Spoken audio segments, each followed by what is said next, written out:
आज दुनिया जिस चीज को नकारती है उसको उन्होंने स्वीकार किया है और अपनी बेटी को पढ़ाने का और हद तक इसके जीवन को आगे तक बढ़ाने का काम किया है। हमारे बीच में आएगी स्मृति, जो अभी इनकी प्रारंभिक शिक्षा मैं बता दूं कि लखीसराय छात्र बालिका विद्यापीठ से 10वीं पास की, जिनमें इन्हें 96% का मार्क आया, 10 CGP लाई। और पुनः वनस्थली जयपुर से इनका एजुकेशन हुआ और पुनः 92% मार्क्स लाई इंटर में। और आज वनस्थली विद्यापीठ में कंप्यूटर साइंस एंड इंजीनियरिंग से द्वितीय वर्ष की छात्रा है, जो कंप्यूटर साइंस से इंजीनियरिंग कर रही है। आज हमको आपको वुमेन एजुकेशन सिस्टम, नारी शिक्षा पर ये अपना स्पीच देंगे। और मैं तमाम अपने ग्राम वासियों से ये कहना चाहूंगा कि आप मजदूरी भले करें, आप कोई भी काम, माता पिता दुनिया का कितना भी कष्ट हो आप उठाएं, लेकिन अपनी बेटियों को प्रयास करें कि स्मृति के जैसा हम बनाएं। आपके मन में जरूर सवाल होगा इसके स्पीच सुनने के बाद कि काश मैं भी अपनी बेटी को ऐसा बनाता, चूल्हा चक्की ना देता, कितना अच्छा होता। आप अफसोस करेंगे। हमारे बीच है स्मृति।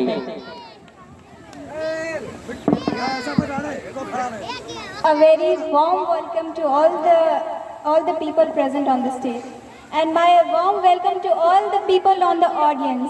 I am Smriti. I am a normal girl from Parora. I am like you, the girl from there. I am just like her. But you know what is the difference? What makes me different from others is that I give importance to myself. I give importance to my education. I give importance to my identity. And you know what? Where this came from? This came from my belief in education. First of all, many of you don't know about education. Education is not something that you send your children to schools from morning to evening.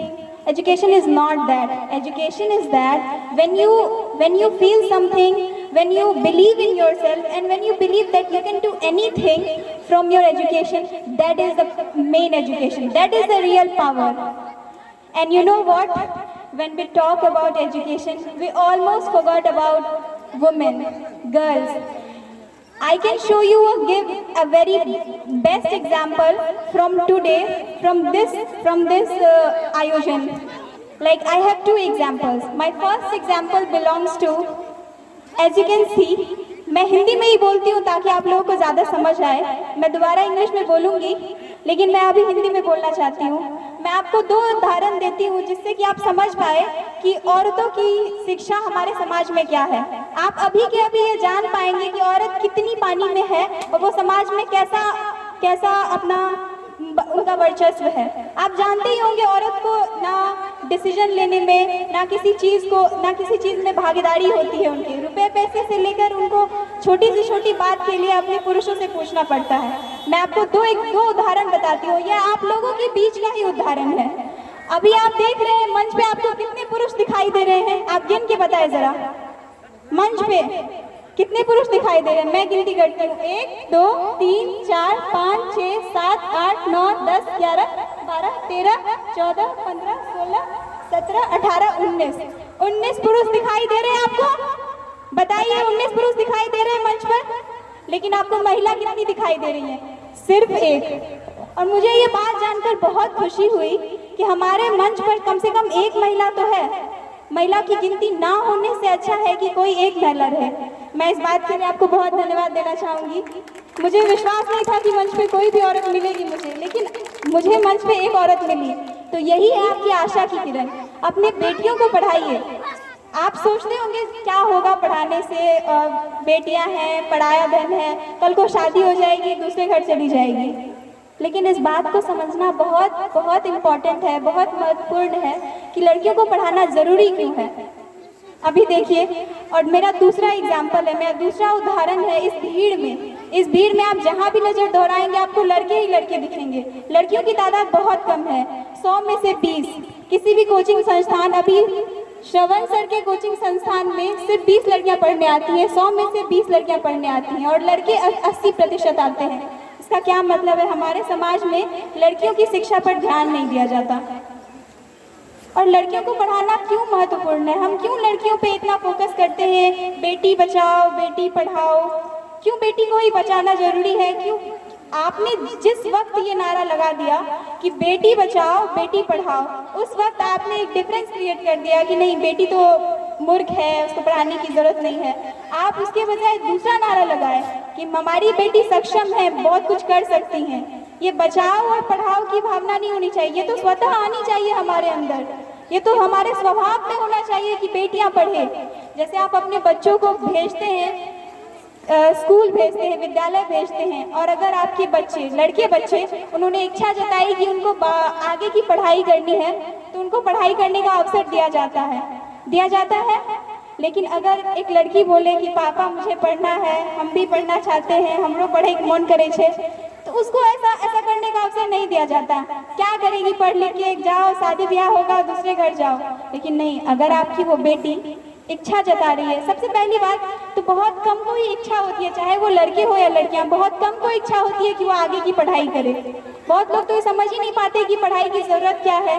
पढ़ाई की ज़रूरत यही है कि जब आप पढ़ेंगे आपके पास वो ताकत आएगी कि आप अपने जीवन का डिसीजन आप खुद से ले पाए। आप अपने जीवन का हर फैसला आपके हाथ में हो, आपके पास पैसे हो, फाइनेंशियल सपोर्ट हो आपके पास, जिससे कि आप कुछ भी कर सके।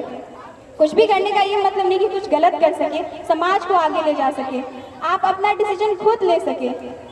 इसीलिए लड़कियों को पढ़ाना बहुत ज़रूरी है।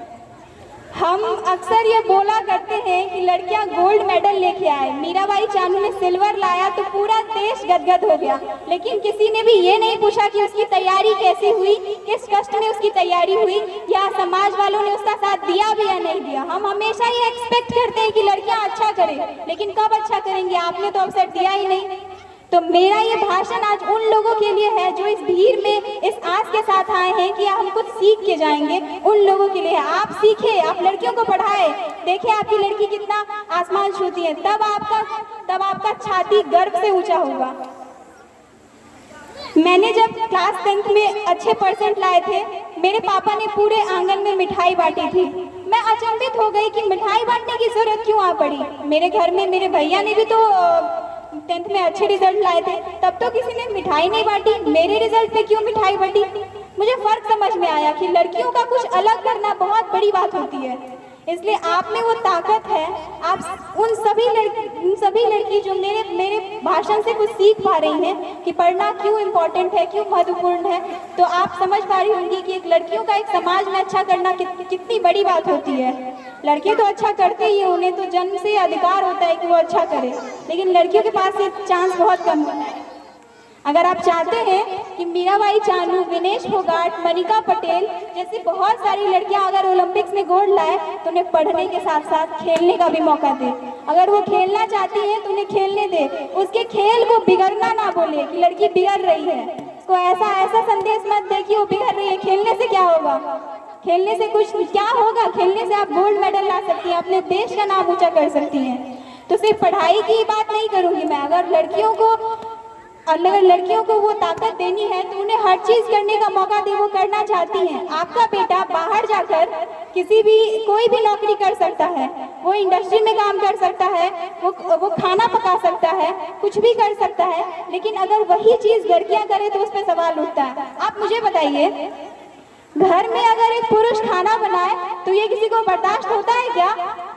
किसी को नहीं। किसी को अच्छा नहीं लगता है कि घर में महिलाओं के होते हुए पुरुष खाना क्यों बनाए। लेकिन वही पुरुष जब उसके पास कोई चारा नहीं बचता तो वो बाहर जाके खाना पका के पैसे कमा के लाता है, तभी उसका वहाँ खाना बनाना बहुत जायज है, लेकिन घर में खाना बनाना जायज नहीं है। क्यों? इसका उत्तर दे सकते हैं कोई? आप में से कोई भी मेरी इस बात को काट सकते हैं? काट सकते हैं? मैं आपको चुनौती देती हूँ कि मेरी बात 100% सही है। इसीलिए आप में से कोई भी नहीं, मैं मंच पर भी उन लोगों को चुनौती देना चाहती हूँ। मेरे इस प्रश्न का जवाब है आपके पास कि अगर एक इंसान घर में खाना नहीं बना सकता तो वो बाहर जाके जब खाना बनाना होता है तो वो जायज़ क्यों है? उसके लिए सवाल क्यों नहीं उठते? लेकिन वही इंसान घर में सवाल खड़े करता है, हम क्यों बनाए खाना, हम तो पुरुष हैं, ये तो औरतों का काम है। आपको किसने बताया है, ये किस किताब में लिखा है कि खाना बनाना सिर्फ औरतों का काम है? ये एक प्रचलन है। प्रचलन एक बात होती है और नियम दूसरी बात होती है। प्रचलन है, हमारे समाज में ऐसा होता आया कि लड़कियां पहले पढ़ने नहीं जाती थी तो एक प्रचलन बन गया कि चलो अब लड़कियों को घर का काम करना है। लेकिन इसका ये मतलब नहीं कि ये प्रचलन वही रहे। आज देश दुनिया बदल रहा है। मैं बताती हूँ अपनी आप बीती, मैं आप लोगों के साथ बताना चाहती हूँ। मैं जब यहाँ से बाहर गई तो मुझे लगता था कि मैंने बहुत कुछ सीख लिया है अपनी 10वीं की पढ़ाई से। मुझे लगता था कि मुझे बहुत कुछ आता है। जब मैं बिहार से बाहर गई तो मैंने देखा कि मुझसे भी बहुत बेहतर लड़कियां हैं जो फराटेदार इंग्लिश बोलती हैं, मेरे से ज़्यादा जानती हैं और वो किसी भी तरह का काम कर सकती है। उन्हें कोई बंधन नहीं है कि आप ये नहीं कर सकते, आप खेल नहीं सकते, आप वो नहीं कर सकते। उनके पास हर एक को स्वतंत्रता है जिससे कि वो अपने आप को आगे कर सकती हैं। लेकिन वही चीज़ हमारे बिहार में बहुत ही कम है। आप इस बात को समझिए। अगर आप अभी अपने बेटे को पढ़ाने के लिए प्रेरित नहीं कर रहे हैं तो कम से कम बेटियों को कीजिए जिसको इच्छा है।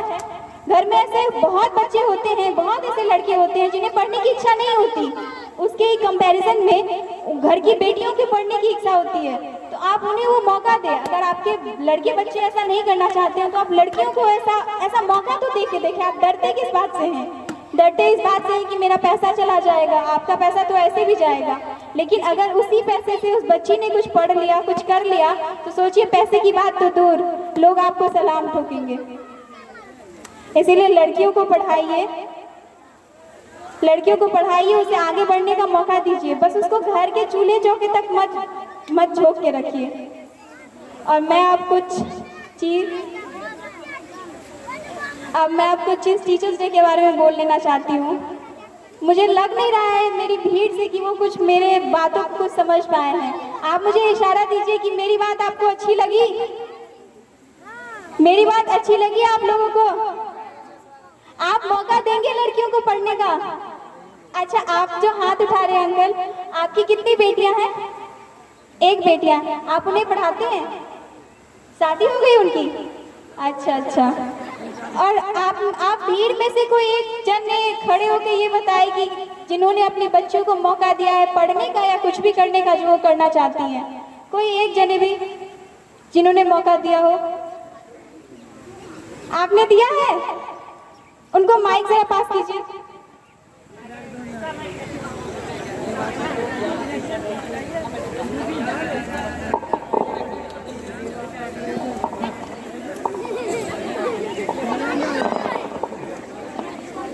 हाँ सर। बहुत खुशी की बात है जो इस बच्ची को बात हम सुने, हमको दिल में बहुत गहराई आया। हमको 3 लड़की 1 लड़का है, भवानी कुमारी, रानी कुमारी, लक्ष्मी कुमारी, और 1 लड़का है विजय कुमार, जो अभी सुदामा को रोल लिया था, मेरा बच्चा।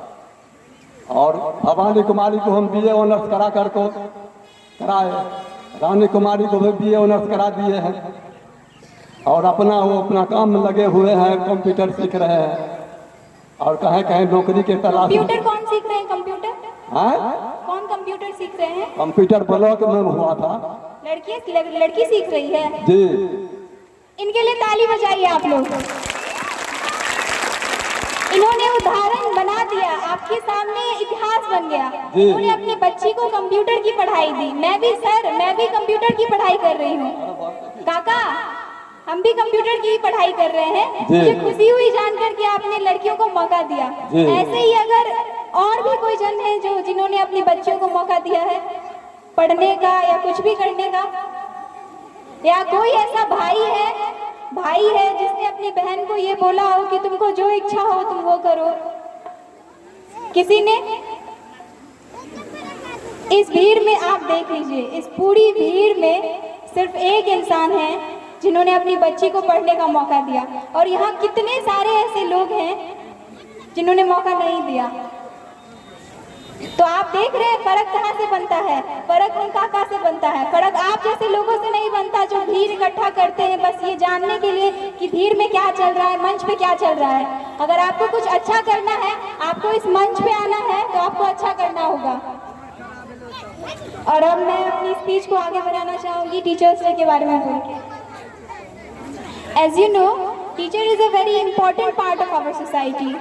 Everybody know that a teacher is someone who teaches the student, who teaches mathematics, teaches science, biology, chemistry, SST, GK, sports. No, that is not teacher. In every aspect of life, teacher is someone who teaches you a learning of life, who teaches learning of life. Even I am a teacher for my sister, I am a teacher for my brother, and you all people is somehow a teacher. Our teacher is a very important part of our life. We celebrate this day on the eve of Sarvapalli Radhakrishnan birthday. But I want to tell you, all the people present in the mall and all the people present on the stage, they are our teacher. A teacher is someone who teaches you even a little bit of thing in your life. Like a mother, our very first teacher of our life is our mother, who teaches us how to eat, how to speak, how to walk, everything. So a mother is the very first and foremost teacher of our life. And the second teacher that comes into your life is your father. A father who teaches you the learning, the morals, the behavior, the kindness, the aspects of our life. And the teacher that you meet in your school is your subjective teacher of their subjects. But in all forms of life, you may encounter various types of teacher: a brother, a sister, a grandfather, a grandmother, an uncle, a nephew. Everyone is a teacher somehow.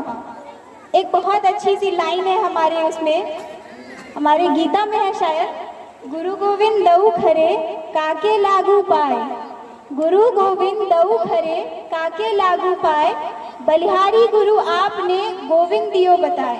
इसका मतलब है कि गुरु एक शिक्षक और गोविंद मतलब प्रभु ईश्वर दोनों ही खरे हैं। तो बच्चा पूछता है कि मैं किसको पाँव लगूं, गुरु को लगूं या गोविंद को लगूं। तो उसको बताया जाता है कि गुरु गोविंद दऊ खरे काके लागू पाए, बलिहारी गुरु आपने गोविंद दियो बताए। तो गुरु बोलते हैं कि गोविंद बोलते हैं गोविंद बोलते हैं कि आप गुरु को पाँव लगिए। तो आपने समझा गुरु हमारे ईश्वर से भी ऊंचा क्या है, हमारे गुरु हैं, हमारे शिक्षक हैं जो हमारे जीवन की छोटी तालीम हमें समझाते हैं, हमें चलना सिखाते हैं, बोलना सिखाते हैं, अपने भावों को प्रकट करना सिखाते हैं, हमें किताबी ज्ञान सिखाते हैं। इसलिए एक शिक्षक हमारे समाज में सबसे ऊंचा है। कि लोगों को पढ़ाना आसान नहीं होता, सच मानिए लोगों को पढ़ाना आसान नहीं होता। बहुत बच्चे बहुत बातें समझ नहीं पाते हैं, लेकिन एक शिक्षक है जो उसको हर चीज़ से अवगत कराता है कि ये चीज़ क्या है, इसे अ कहते हैं, इसे ABCD कहते हैं, इसे 1 2 3 कहते हैं, और तभी से आपका जो दिमाग है वो विकसित होना शुरू होता है। इसीलिए हमारे समाज में एक टीचर का जो अंग है वो बहुत महत्वपूर्ण है। और मैं आप इन ऑडियंस में जितने सारे लोग हैं और मंच पे जितने भी लोग हैं उन सबों को मेरा प्रणाम, मेरा सलाम, क्योंकि वो सभी किसी ना किसी मायने में एक टीचर हैं। टीचर होने का असली मायना होता है आप किसी को कोई सीख दे, आप राह चलते किसी से मिल ले तो वो भी आपका शिक्षक है। वो अगर आपको बोल रहा है सड़क पे थूक ना फेंको तो वो भी आपका टीचर है। वो कह रहा है सीधे चलो, अच्छे से बात करो, खड़े होकर बोलो, अच्छे से पानी पियो, तो वो भी आपका टीचर है। टीचर वही होता है जो आपको कुछ सिखाता है। आपके हर एक चारों ओर आपके दादा दादी, मामा मामी, कोई भी, सब आपके टीचर हैं, चाचा चाची, जो आपको इवन एक स्ट्रेंजर को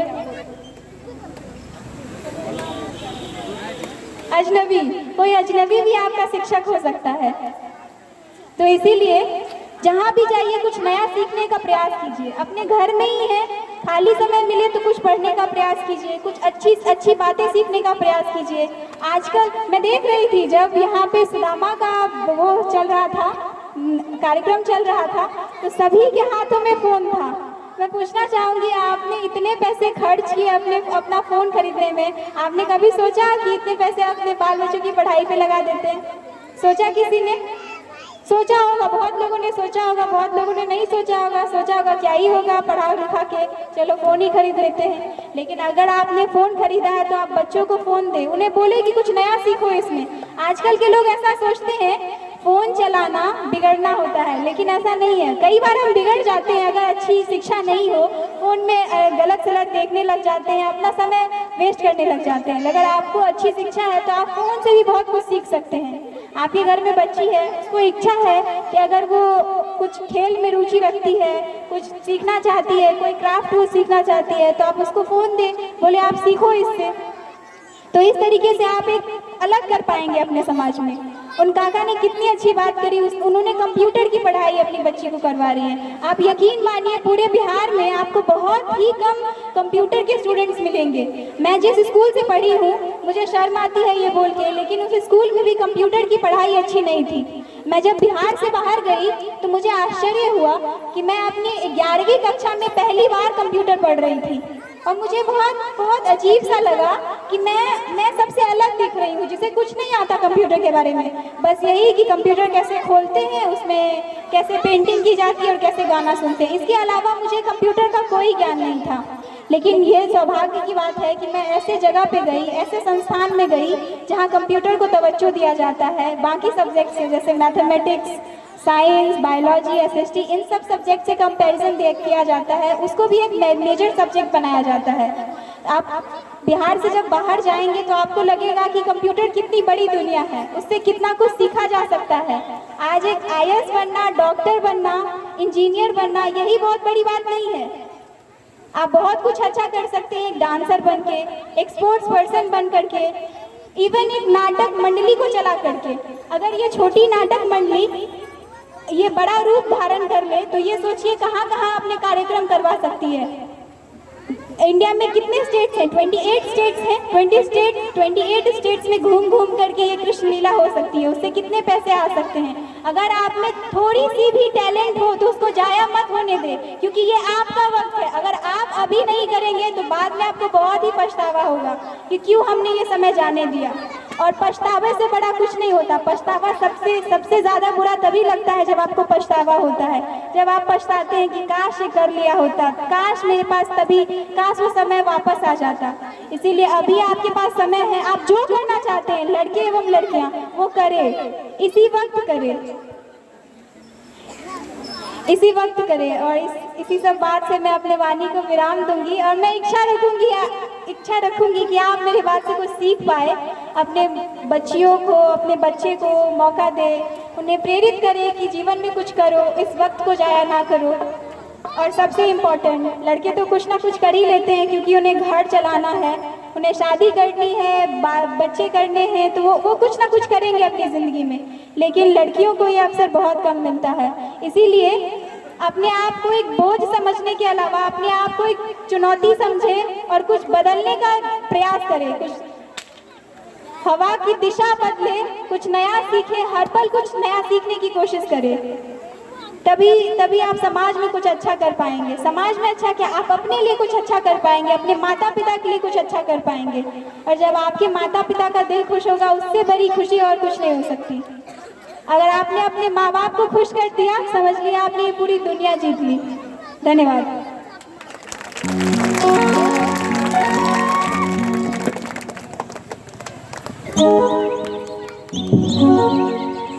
स्मृति को बहुत बहुत धन्यवाद। मैं